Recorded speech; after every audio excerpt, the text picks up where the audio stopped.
দুনিয়ার জীবন যে কি জিনিস যারা আল্লাহর পথে পরীক্ষার সম্মুখীন হয়েছে ওরা জানে। মানে কিচ্ছু না, মানে মুহূর্তে আল্লাহ পাক ইহকাল পরকালের ফয়সালা করে ফেলবে। আমরাও বুঝবো, এটা আমরা বুঝবো না এমন নয়। ইয়াং ছেলে রাস্তায় যাচ্ছে, বাইক নিয়ে খুব দাবরানি দিচ্ছে, আছে না, হঠাৎ অ্যাক্সিডেন্ট, ডেড, স্পট ডেড। এটা দুনিয়ার জীবনটা। সারা জীবন দুনিয়ার পিছনে ছুটেছে, শেষ বয়সে হতাশ, কিছুই পেলাম না। পাবে না, কারণ আল্লাহর পথে না চললে শেষ বয়সে গিয়েও কিছু পাবেন না। যন্ত্রণা, হতাশা, গ্লানি ছাড়া। তখন দেখবেন আত্মহত্যা করে শেষ, ডেড। দেখবেন অনেক প্রতাপশালী বাচ্চা বড় বড় লেকচার দিচ্ছে, হঠাৎ রাস্তায় হাঁটতে হাঁটতে ডেড। সারাদিন রাত জেনা করেছে, মদ খেয়েছে, জেনা ছড়িয়েছে সমাজে, নগ্নতা, অশ্লীলতা ছড়িয়েছে, ভাইরাস, মহামারী দিয়ে শেষ। দুনিয়ার জীবন কি জীবন! চোখের সামনে অহরহ এগুলো ঘটনা দেখছি আমরা। যাচ্ছে খুব সাদা আহ্লাদ করে, বর বিয়ে করতে যাচ্ছে, কার অ্যাক্সিডেন্ট, শেষ, ডেড। কিছু সাহাবী তো এমনও ছিলেন, বদরের যুদ্ধ করতে এসেছেন, হাতের মধ্যে কিছু খেজুর আছে, খেজুর খাচ্ছেন, খোরমা খেজুর খাচ্ছেন। তখন নবী সাল্লাল্লাহু আলাইহি ওয়াসাল্লাম দাঁড়িয়ে ভাষণ দিচ্ছেন যে ওয়াসাবিকু ইলা মাগফিরাতিম মির রাব্বিকুম ওয়া জান্নাহ। ওই যে আয়াতটা আছে, তোমরা এগিয়ে চলো তোমাদের রবের ক্ষমার দিকে এবং জান্নাতের দিকে। আরদুহা কাআরদিস সামাই ওয়াল আরদ, যার প্রশস্ততা আসমান এবং জমিনের সমান। সাহাবী খেজুর খেতে খেতে খেজুরটা ফেলে দিলেন। আরেকজন সাহাবী জিজ্ঞাসা করলেন যে খেজুরটা ফেলে দিলেন কেন? তিনি বলছেন এই খেজুরগুলো খেতে অনেক সময় লেগে যাবে। নবী সাল্লাল্লাহু আলাইহি ওয়াসাল্লাম এমন কথা বলেছেন, এটা শোনার পরে আমি আর এক সেকেন্ড নষ্ট করতে যাচ্ছি না। খেজুর ফেলে দিয়ে যুদ্ধে ঝাঁপিয়ে পড়লেন, দেন শহীদ হয়ে জান্নাতে চলে গেল। তারাও তো মৃত্যুর স্বাদ গ্রহণ করেছেন, তাই না? সুমাইয়া রাদিয়াল্লাহু আনহা, আবু জাহেল তাকে নির্যাতন করছে, তার লজ্জাস্থানে বর্ষা ঢুকিয়ে দিয়ে, চিন্তা করতে পারেন, লজ্জাস্থানে বর্ষা নিক্ষেপ করে হত্যা করল। সুমাইয়া রাদিয়াল্লাহু আনহা দেখতে কালো বর্ণের, চেহারা সুন্দর নয়, হয়তোবা আপনার মতো সুন্দর নয়, জান্নাতে এখন হাসছে ইনশাআল্লাহ তাআলা। তার স্বামী ইয়াসের, আবু জাহেল তাকে পিটাতে মেরে ফেললো, সে মারা গেল, শহীদ হয়ে গেল। অনেক ওলামায়ে কেরামকে, ইমাম, মুস্তাহিদ, মুহাদ্দিস দেখবেন সারাটা জীবন এত মেহনত করেছেন দ্বীনের জন্য, বিয়ে শাদী করার সময় পান নাই। এমনও আছেন ইমাম এবং মুহাদ্দিস, জীবন তো তাদেরও ছিল। শুধু সাহাবী কেন, তাবেঈদের দিকে তাকান, তাবেঈন তাকান, আমাদের 4 ইমামের দিকে তাকান। আবু হানিফা রাহিমাহুল্লাহ শেষ বয়সে জেলখানায়, কথিত আছে বিষ প্রয়োগে তাকে হত্যা করা হয়েছে। তার টাকার অভাব ছিল না, তিনি কিন্তু আমার মতো হতদরিদ্র ছিলেন না। আল্লাহ পাক তাকে সম্পদও দিয়েছিলেন, সমস্ত সম্পদ বিলিয়ে দিয়েছেন দ্বীনের জন্য। ইমাম শাফিঈ রাহিমাহুল্লাহ, তার দিকে তাকান। আহমদ বিন হাম্বল রাহিমাহুল্লাহ, তার দিকে তাকান। তাকে পিটানো হচ্ছে আর বাগদাদের রাস্তায় ঘোরানো হচ্ছে, কারণ সমাজের মানুষ ফতোয়া দিয়েছে একটা, তিনি ফতোয়া দিচ্ছেন আরেকটা। ওই যে হিল্লা প্রথা আর ঠিকা বিবাহ নিয়ে আর কি। তিনি বলছেন, ইলামু ইয়া আহলা বাগদাদ, হে বাগদাদের মানুষরা জেনে রাখো যে আমি কশ্চিনকালেও এই প্রথাকে জায়েজ করলাম না। তোমরা চিনে রাখো যে আমার নাম আহমদ। জীবন তাদেরও ছিল। ইমাম মালিক রাহিমাহুল্লাহ, তাকে এত মার দেওয়া হয়েছিল, হাত বাঁধতে পারতেন না নামাজের মধ্যে, নামাজে হাত বাঁধতে পারতেন না। সাহাবীদের থেকে নেন, তাবেঈ থেকে নেন, তাবেঈ থেকে নেন, মুস্তাহিদ ইমাম থেকে নেন, দুনিয়ার জীবন তারাও কিন্তু ভোগ করেছেন আর আমরাও ভোগ করছি। আমাদের ভোগের সিস্টেমটা দেখেন, তাদের ভোগের সিস্টেমটা দেখেন। আমরা বাঁচছি দুনিয়ার জন্য, তারা বেঁচেছে পরকালের জন্য। আমরা দুনিয়ায় বাঁচছি দুনিয়ার জন্য, দুনিয়ার একটা চাকরি, একটা ব্যবসা, একটা পরিবার, একটা স্ট্যাটাস, বাড়ি গাড়ি, টাকা কড়ি, সম্পত্তি, এগুলোর জন্যে। কিন্তু তারা বেঁচেছেন আল্লাহর জন্য, পরকালের জন্য। যে ব্যক্তি দুনিয়ার জন্য দুনিয়া করে, আল্লাহ পাক তাকে ইহকাল পরকাল দুটোই নষ্ট করে দিবেন। যে ব্যক্তি পরকালের জন্য দুনিয়া করবে, আল্লাহ পাক তার দুনিয়া গুছিয়ে দিবেন, আখিরাতও গুছিয়ে দিবেন ইনশাআল্লাহ। প্রথম কথা হচ্ছে এই যে দুনিয়ার জীবনকে প্রাধান্য দেওয়া যাবে না। দুনিয়ার জীবনের প্রতিটা কাজ আপনি একটা উদ্দেশ্যেই করবেন, সেটা হচ্ছে আল্লাহ সন্তুষ্ট। বিয়ে শাদী করেছি কেন? আল্লাহর জন্যে। পরিবার গঠন করেছি কেন? আল্লাহর জন্যে। সন্তান নিয়েছি কেন? আল্লাহর জন্যে। দিন শিখেছি কেন? ইলম শিখেছি কেন? আল্লাহর জন্যে। চাকরি কেন করি? আল্লাহর জন্যে। প্রতিটা কাজ ইবাদত হবে যদি আপনি মুহাম্মদ সাল্লাল্লাহু আলাইহি ওয়াসাল্লামের তরিকা মেনে চলেন। ওয়া মা খালাকতুল জিন্না ওয়াল ইনসা ইল্লা লিয়াবুদুন, শুধুমাত্র ইবাদত করার জন্যই আল্লাহ পাক জিন এবং মানুষ জাতিকে সৃষ্টি করেছেন। আপনাকে আল্লাহ পাক এই হায়াতটা দিয়েছেন। এখন বাকি সময়টা চিন্তা করেন, আগামী 30-40 বছর কিভাবে কাটাতে চান? দুনিয়ার জন্য বাঁচবেন না আল্লাহর জন্য বাঁচবেন? যদি আল্লাহর জন্য বাঁচতে চান, সর্বশেষ হেদায়েত আল কোরআন এবং সর্বশেষ নবী মুহাম্মদ সাল্লাল্লাহু আলাইহি ওয়াসাল্লাম, এর বাইরে কিচ্ছু নাই ভাই। সারা দুনিয়ার মানুষ মিলে যদি বলে যে কোরআন সুন্নাহর মধ্যে আছে সুদ হারাম, কিন্তু সুদ হালাল, হালাল হালাল, কোশ্চিনকালে হালাল হবে না। সারা দুনিয়ার মানুষ একটা মাঠে যদি এসে বলে সুদ হালাল, সুদ ভালো, কোশ্চিনকালে হালাল হয়ে যাবে না, হারামই থেকে যাবে। সারা দুনিয়ার মানুষ যদি বলে পর্দা করার দরকার নাই, এটা সেকেলে সেকেলে সেকেলে, এটা সেকেলে হয়ে যাবে না, এটা ফরজ থেকে যাবে। কিচ্ছু নাই কোরআন সুন্নাহর বাইরে, কিচ্ছু নাই। যা আছে দেখছেন বোগাস, যার কোনো ভিত্তি নাই, মানুষের মন গড়া প্রবৃত্তির অনুসরণ। এখন আপনি যখন কোরআন এবং সুন্নাহর কাছে আসতে চাইবেন, তখন কিন্তু আপনি চতুর্দিক থেকে বাধা পাবেন। এই পথ চলাটা এত সহজ হবে না। হ্যাঁ, কাদের জন্য সহজ হবে? যারা প্রোটেস্ট্যান্ট মুসলিম হবে। কি মুসলিম? প্রোটেস্ট্যান্ট মুসলিম। এটা কেমন? মানে ওটাও ঠিক এটাও ঠিক, সুদ খেলেও হয় না খেলেও হয়, পর্দা করলেও হয় না করলেও হয়, নামাজ পড়লেও হয়, মাঝে মাঝে ছাড়লেও হয়, যাকাত দিলেও হয় না দিলেও হয়। মডারেট প্রোটেস্ট্যান্ট মানে কোরআন সুন্নাহয় যা আছে এগুলো খুব কঠিন মনে হয়, এটা মৌলবাদী মৌলবাদী মনে হয়, এগুলো মানলে তো এই যুগে চলা যায় না, এগুলো ওই যুগের জন্যে, এরকম ভার্সনে যারা চিন্তা করবে তাদেরকে কষ্ট পেতে হবে না। তারা দেখবেন কষ্ট না করেই দুনিয়ার জীবন কাটিয়ে দিচ্ছে, ওদের কোনো বাধা বিপত্তি আসবে না। আপনি যখন কোরআন সুন্নাহকে আঁকড়ে থাকবেন, কেমন করে আঁকড়ে থাকবেন? মারির দাঁত দিয়ে কামড়ে থাকবেন, নবীজি বলেছেন। মারির দাঁত দিয়ে কামড়াতে বলেছেন, সামনের দাঁত দিয়ে কামড়ালে ছটকে যাবে, টান দিলে ছিঁড়ে যাবে। মারির দাঁতে কামড় দিলে, টান দিলে সহজে ছিঁড়বে না। এভাবে থাকলে আপনার বাধা আসবে। এখন আপনার সামনে দেখবেন আপনি কিছু ফিতনা এবং কিছু সলিউশন। আপনি নিয়াত করেছেন যে আপনার যে গুনাহগুলো হয়েছে এগুলো থেকে আপনি তওবা করবেন ইনশাআল্লাহ। আগামী দিনগুলো আপনি কোরআন এবং সুন্নাহ অনুসারে চলবেন। এই কথার সাথে একমত আছেন তো? এখন চলতে গিয়ে দেখবেন যে আপনি কিছু স্পষ্ট বিষয় দেখতে পারবেন যেগুলোর সাথে আসলে কোরআন সুন্নাহর খুব একটা মিল পাওয়া যাবে না। আপনি দেখবেন স্পষ্ট শিরক করছে মুসলিমরা, আপনি দেখবেন স্পষ্ট বেদাত করছে, আপনি দেখবেন হারাম খাচ্ছে।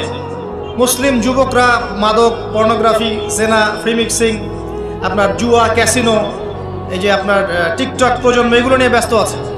আপনি স্পষ্ট দেখবেন মেয়েরা বেহায়ের মতো ঘুরে বেড়াচ্ছে।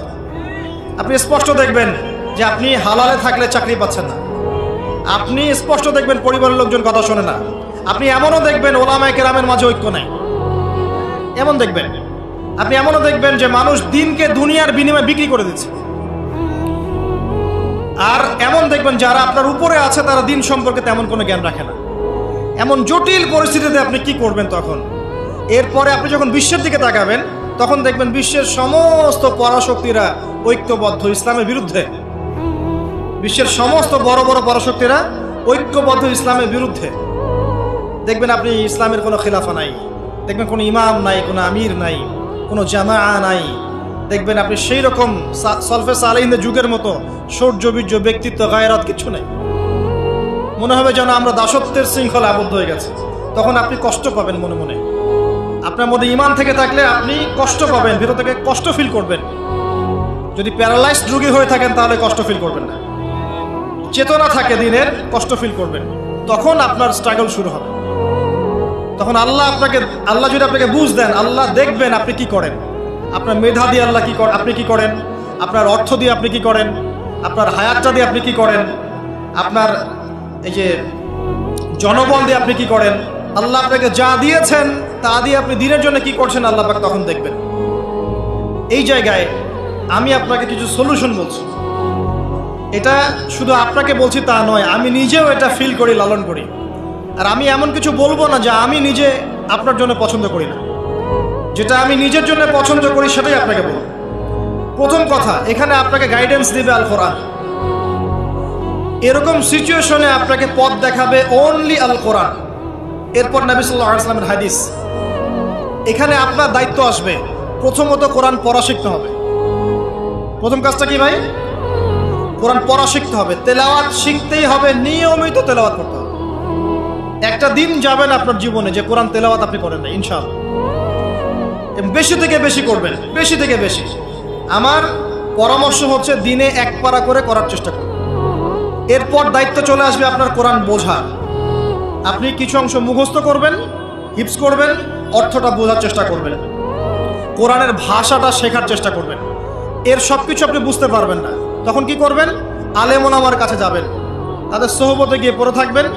যে বিষয়টা বুঝতে পারছেন না জিজ্ঞাসা করে জেনে নেবেন। ফাসআলু আহলা যিকরি ইন কুনতুম লা তা'লামুন। এরপর কোরআনের আদেশ নিষেধগুলো আপনি মেনে চলবেন, নিজে, নিজের পরিবারে এবং নিজের অধীনস্থদের মধ্যে। এরপরে আপনি থেমে যাবেন না। কোরআনের দাওয়াত আপনি যতটুকু জানেন এটা মানুষের কাছে প্রচার করবেন। মাদ্রাসা করবেন, মসজিদ আবাদ করবেন, মক্তব চালু করবেন, কোরআনের একটা রেভলিউশন ক্রিয়েট করবেন। কোরআনের জন্য আপনার জান মাল অর্থ বিলিয়ে দিবেন। ওই একটা ছোট্ট কাজ দেখবেন পরকালে জান্নাতে যাওয়ার ওসিলা হয়ে গেছে ইনশাআল্লাহ। তারপর আপনি সুন্নতকে পাবেন। ওই সুন্নতের উপরে আপনার 24 ঘন্টাকে সাজাবেন।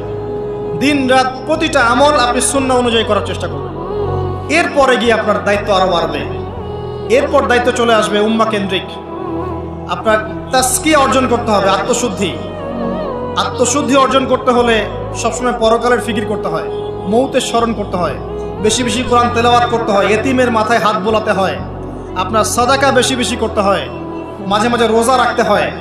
এগুলো করতে থাকলে আল্লাহর জিকির বেশি বেশি করতে হয়, আল্লাহর ধ্যান করতে হয়, আল্লাহকে ডাকতে হয়, দোয়া করতে হয়, আত্মশুদ্ধি অর্জন হবে। একই সাথে আপনার অন্তর থেকে হিংসা, বিদ্বেষ, এই যে গীবত, রিয়া, অহংকার, সমালোচনার সংস্কৃতি দূর করতে হবে। মনের মধ্যে অহংকার, হিংসা, বিদ্বেষ থাকলে আল্লাহর নূর পাওয়া যাবে না, তখন তাজকিয়া অর্জন হবে না। আল্লাহর নূর না আসলে আপনি খিজির হতে পারবেন না, যে অনেক দূর পর্যন্ত দেখতে পারে। সূরা কাহফের মধ্যে ঘটনা পাবেন। আর এই শেষ জামানায় টিকতে হলে আপনাকে খিজির হতে হবে, দূর পর্যন্ত দেখতে হবে। শোনেন, দূর পর্যন্ত দেখতে না পারলে বর্তমানকে মনে হবে ভবিষ্যৎ। এখন যে ফিতনাময় পরিবেশে বসে আছে এটা বর্তমান, এটা ভবিষ্যৎ নয়। একটা কথা বলেছিলাম বেশ কয়েক বছর আগে যে আপনার এমন একটা সময় আসতে যাচ্ছে যখন ক্যাশলেস সোসাইটি থাকবে, মানে কাগজের টাকাটাও থাকবে না। অনেক দিন আগের কথা। তখন কিছু মানুষ আমাকে বলেছিল, পরামর্শ দিয়েছিল এবং শুভাকাঙ্ক্ষী আর কি আমার। আর দিন দিন আমার শুভাকাঙ্ক্ষী বাড়ছেই আলহামদুলিল্লাহ, যে ভবিষ্যৎ বক্তা, তুমি হচ্ছে ভবিষ্যৎ বক্তা। তা আমি বলেছিলাম যে আমি যেটা বলেছি এটা ভবিষ্যৎ না, এটা বর্তমান। বর্তমান সম্পর্কে আপনার খবর নাই বলে বর্তমানকে আপনার ভবিষ্যৎ মনে হচ্ছে। এখন যা দেখছেন এগুলো বর্তমান, এগুলো ভবিষ্যৎ না। খুব অল্প সময়ের মধ্যে এই পরিস্থিতিগুলো দেখবেন পরিবর্তন হয়ে গেছে। আসেন, যখন ব্যক্তিকেন্দ্রিক কাজ শেষ হয়ে যাবে তখন আপনাকে উম্মাহ কেন্দ্রিক চিন্তা করতে হবে। তাজকিয়া অর্জন করে উলামায়ে কেরামের মাঝে ঐক্যের চেষ্টা করতে হবে। ঐক্যটা হবে মন থেকে। মন থেকে সবাইকে ভাই মনে করলে পরে ঐক্য হবে। যদি মন থেকে সবাইকে নিজের ভাই মনে করতে না পারি, মুসলিম ভাই মনে করতে না পারি, ঐক্য হবে না। যদি আমি মনে করি আমি জান্নাতের ডিলার, তোমার লিজ লাগলে আসো নিয়ে যাও, ঐক্য কখনো হবে না। অনলাইনে যাবেন দেখবেন সারা দিন কাদা ছড়াছড়ি। আর এমন এমন বিষয়গুলোকে নিয়ে আমরা কাদা ছড়াছড়ি করছি যেগুলো নিয়ে কথা না বললেও পরকালে কিছু যায় আসবে না ইনশাআল্লাহ। এমন এমন ইস্যু নিয়ে আমরা কাদা ছড়াছড়ি করি যেগুলো নিয়ে কথা না বললেও আমার জান্নাত জাহান্নামের ফয়সালা হবে না ইনশাআল্লাহ। এগুলো ওই বিষয় নয়, মৌলিক বিষয় নয়। আর আমরা যখন এগুলো নিয়ে ব্যস্ত থাকি, ইসলামের শত্রুরা দেখবেন ইসলামকে দমন করার আরো 10 ধাপ এগিয়ে যায়। আমরা ইন্টেলেকচুয়াল হতে পারছি না। ঐক্যের চেষ্টা করতে হবে, যার যার জায়গা থেকে করতে হবে, এবং মিসাল দৃষ্টান্ত নিজেকে স্থাপন করতে হবে, যে নিজে যখন সবার সাথে মিশবো তখন দেখবেন মানুষ রিসিভ করে নিবে যে হ্যাঁ উনি সবখানেই আসছে, উনি সাম্প্রদায়িক চিন্তা করছে না। বিষয়গুলো হচ্ছে উম্মাহ কেন্দ্রিক চিন্তা করতে হলে ঐক্যের বিকল্প নাই। আর এই রেসপন্সিবিলিটি আমার মতো দায়ীদের নয়, মূলত এই রেসপন্সিবিলিটিটা হচ্ছে মূলত ওলামায়ে কেরামের। তারা যখন একত্রিত হবেন, ঐক্যবদ্ধ হবেন, তাদের মধ্য থেকে দেখবেন একজন আমির বের হয়ে গেছে, এবং তিনি যখন নেতৃত্ব দিবেন তখন জনগণ তার পিছনে তাকে ফলো করবে। ধর্মতাত্ত্বিক নেতৃত্বের কথা বলছি আমি। ধর্মতাত্ত্বিক নেতৃত্ব কি পলিটিশিয়ান দিতে পারবে? কারণ পলিটিশিয়ানদের কাছে কি ধর্মের সব জ্ঞান থাকে? স্বাভাবিক থাকবে না, কারণ তারা পড়াশোনা করেননি এইভাবে, তাদের কাছে পলিটিক্সের জ্ঞান আছে। আপনি যখন ধর্মতাত্ত্বিক ঐক্যের কথা বলছি তখন ধার্মিকদেরকেই তো দায়িত্ব নিতে হবে, এবং ধার্মিকদের মধ্যে যারা স্কলার, বিজ্ঞ বরেণ্য ওলামায়ে কেরাম, তাদের মধ্যে ঐক্য প্রথম দরকার। অনুসারীদের মধ্যে ঐক্য দিয়ে লাভ নাই। প্রথমে ঐক্য লাগবে আগে বড় বড় লেভেলে, তারপরে দেখবেন জনগণ ঠিকই আলেমকে মেনে নিয়েছে, তখন আপনি দেখবেন একটা ভালো শক্তি আপনি অর্জন করতে পারছেন। আদারওয়াইজ যখন আপনি বিক্ষিপ্ত বিচ্ছিন্ন, কেউই আমাদেরকে মূল্যায়ন করেন, যতই স্লোগান দেন, শোডাউন করেন, আইওয়াশ করেন, আদতে কিন্তু কেউ মূল্যায়ন করছে না আমাদের। আর আল্লাহ রাব্বুল আলামিন কোরআনে বলেছেন, এখন এই আয়াত কোথায় আছে আল্লাহ ভালো জানেন, এই আয়াতের বাস্তবতা কোথায় সেটা আল্লাহ ভালো জানেন। ওয়া'তাসিমু বিহাবলিল্লাহি জামিআ ওয়ালা তাফাররাকু, এই আয়াতটা কোরআনের মধ্যে আছে, এটা কোরআনের মধ্যে আছে, আল্লাহ পাকের কিতাবের মধ্যে এই আয়াতটা আছে, ওয়া'তাসিমু বিহাবলিল্লাহি জামিআ, তোমরা আল্লাহর রজ্জুকে শক্ত করে ধরো ঐক্যবদ্ধভাবে। আচ্ছা, এটার উপরে আমল না করে আমরা যদি এড়িয়ে যাই, এটা কোরআনের অবমাননা হয় না? এটা কোরআনের অবমাননা হয় না? যখন কোরআনে স্পষ্ট বলা হচ্ছে তোমরা সুদ খেও না, তারপরেও খাচ্ছি, অবমাননা হয় না? আল্লাহ বলছেন জেনার ধার কাছেও যেও না, তারপরেও করছি, তখন অবমাননা হয় না? আমরা মানে আবেগ প্রদর্শন করার চাইতে বিবেকবান হয়ে কাজগুলো করলে বেশি ভালো হতো। কোরআনের সম্মান সর্বোচ্চ শিখরে তখনই পৌঁছাবে যখন এর আদেশ নিষেধের উপর আমল করা হবে, এবং আমরা আমল করে দেখাতে পারবো, এবং ইনশাআল্লাহ আমরা পারবো। যদি কেউ পারে পৃথিবীতে, শুধু মুসলিমরাই পারবে ইনশাআল্লাহ। এবং মুসলিমদের মধ্যে যারা পারবে না, আল্লাহ পাক ওদেরকে সরিয়ে দিবেন, নতুন প্রজন্ম আল্লাহ পাক নিয়ে আসবেন ইনশাআল্লাহ। যুব সমাজ পারবেই, পরবর্তী তরুণ প্রজন্ম এবং আগামী ছোটদের প্রজন্মরা পারবেই ইনশাআল্লাহ। যদি কেউ পারে, এরাই পারবে ইনশাআল্লাহ। ইনশাআল্লাহ দেখবেন আমাদের মতো মানুষদেরকে দিয়ে যদি কাজ না হয়, আল্লাহ পাক আমাদেরকে সরিয়ে দিবেন, দিয়ে এমন এমন মানুষ আল্লাহ পাক তৈরি করবেন যারা এই চেয়ারগুলোতে বসে কোরআন সুন্নাহকে হাতে নিয়ে বিশ্বকে নেতৃত্ব দেবে ইনশাআল্লাহ।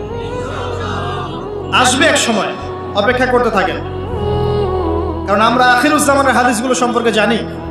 একটা সময় চলছে মুসলিমদের ডমিনেশনের সময়, এরপর একটা সময় আসবে যখন মুসলিমরাই এই বিশ্বকে নেতৃত্ব দেবে ইনশাআল্লাহ। ইসলামই হবে এই বিশ্বের একমাত্র সুপার পাওয়ার।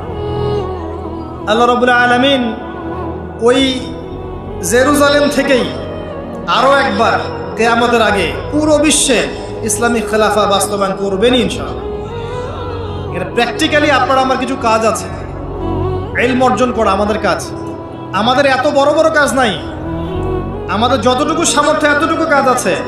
আমাদের কাজ আগে ইলম অর্জন করা, আমাদের কাজ জানা অনুযায়ী আমল করা, উলামায়ে কেরামের সাথে সম্পর্ক রাখা, মাদ্রাসার সাথে সম্পর্ক রাখা, জ্ঞানের চর্চা করা, হালাকাগুলো বাড়ানো, ইমানের চর্চা করা। আমাদের কাজ পরিবারগুলোকে সংশোধন করা। যদি কথা না শোনে ছেড়ে দেন, একক পরিবার গঠন করেন। বুঝাতে বুঝাতে যদি দেখেন যে আপনার পরিবার লুতের স্ত্রীর মতো হয়ে গেছে, বা নূহ আলাইহিস সালামের স্ত্রীর মতো হয়ে গেছে, তার ছেলের মতো কথা শোনে না, ছেড়ে দেন, আপনি আলাদা থাকেন। তাও ইমানের সাথে আপোষ করেন না। আসহাবুল কাহফ সমাজ, পরিবার সব ছেড়ে দিয়ে চলে গেছে, চলে যায় না, সব ছেড়ে দিয়ে চলে গেছে। যখন কেউ কথা শোনে না, একাই থাকতে হয় আল্লাহর রজ্জুকে ধরে। আল্লাহ পাক ইব্রাহিম আলাইহিস সালামকে বলেছেন, তুমি একাই একটা উম্মাহ, ইব্রাহিম তুমি একাই একটা উম্মাহ। তো আমাদের কিছু কাজ আছে ভাই, ইমানের চর্চা করা, ইলম অর্জন করা, ওলামায়ে কেরামের সোহবতে যাওয়া, তাজকিয়া, আত্মশুদ্ধি অর্জন করা, অন্তরে আল্লাহর নূর পাওয়ার চেষ্টা করা, বেশি থেকে বেশি ইবাদত করতে থাকা, সময়কে মূল্যায়ন করা, জীবনটা গুছিয়ে নেওয়া। কারণ আমি এখানে থাকতে আসিনি, আপনি এখানে থাকতে আসেনি। আজকে থেকে 50 বছর পরে, 100 বছর পরে এখানকার একটা মানুষও বেঁচে থাকবে না। এখানে আমরা বসে আছি যারা, কেউ থাকবে না, এই বিশ্বের কোনো নেতা থাকবে না। আজকে থেকে 100 বছর পরে এই ন্যাটো, জাতিসংঘ, হাবিজাবি কিচ্ছু থাকবে না। আপনি বিশ্বের যত পরাশক্তি দেখছেন এগুলো কিচ্ছু থাকবে না ইনশাআল্লাহ। এই পৃথিবীর যে মানুষগুলো এখন বেঁচে আছে 100 বছর পর কেউ থাকবে না। এখন মনে হচ্ছে এরাই সব, এগুলো সব না। 100 বছর, জাস্ট 100 বছর। আরে কিয়ামতের মাঠই তো হবে 50,000 বছর। কিয়ামতের মাঠ কত বছর? এই তুলনায় 100 বছর কিছু সময়? আল্লাহর কাছে 100 বছর কোনো সময় না। 100 বছর পর কিচ্ছু থাকবে না, কোনো আমি আপনি কেউ না, আপনি কেউ থাকবো না। তো এই দুনিয়ার জীবনটাকে মূল্যায়ন করেন, গুছিয়ে নেন। আপনি জীবনের প্ল্যান করেন, আগামী 5 বছর আপনি কি করতে চাচ্ছেন, কতটুকু পড়তে চান, কি সনদ অর্জন করতে চান, কোন কোন বই আপনার পড়া হয়নি। আগামী 5 বছরের মধ্যে আপনার একটা ভালো জব দরকার, কি জব করবেন আপনি, যে এটা করলে আপনি হালাল খেতে পারবেন। কত বছর আপনি বিয়ে করতে যাচ্ছেন এবং বিয়ের পর আপনি কিভাবে সন্তান প্রতিপালন করবেন। যখন আপনার বয়স 50 হবে তখন আপনার ছেলের বয়স কত হতে পারে, প্ল্যান করতে হয় জীবন সম্পর্কে। এবং আমি সেভ করব সম্পত্তি ভবিষ্যতের জন্য, কিসে সেভ করব? আমি এমন সম্পত্তি যদি সেভ করি, জমাই, যেটার মূল্য সামনে গিয়ে কমে যাবে, তাহলে আমি ঠকব। যদি আমি এমন সম্পত্তিতে সেভ করি যেগুলোর মূল্য বাড়বে, আমি জিতব। জীবনকে নিয়ে প্ল্যান করতে হয়। এবং এই সময়টুকুতে আমি দিনের জন্য কি করতে চাই, দিনের জন্য আমি কতটুকু করতে চাই। আমার দ্বারা কি একটা মসজিদ করা সম্ভব না? আমার দ্বারা কি একটা মাদ্রাসা করা সম্ভব না? আমি কি একটা এতিম প্রকল্প করতে পারি না? আমি কি একটা বিধবাদের প্রজেক্ট করতে পারি না? আমি কি একটা মা বোনদেরকে নিয়ে সেলাই মেশিনের কোনো প্রজেক্ট করতে পারি না? আমি কি মানব সেবামূলক কিছু কাজ করতে পারি না? ছোট্ট একটা সামাজিক সংগঠন করতে পারি না? কিছু একটা তো করতে পারি আমি। আল্লাহ পাক কি আমাকে কোনো প্রতিভা দেন নাই? আল্লাহ পাক কি আমাদেরকে কোনো প্রতিভা দেন নাই? একজন আলেম হয়ে আমি কি 100-200 ছাত্র বের করতে পারি না? একটা বড় এমন একটা প্রতিষ্ঠান কি করতে পারি না যেখান থেকে বছরে বছরে মাশাআল্লাহ বিশ্ব বরেণ্য আলেমরা বের হবে? পারি না? কিছু তো পারি। আল্লাহ পাক কিছু তো শক্তি আমাকে দিয়েছেন।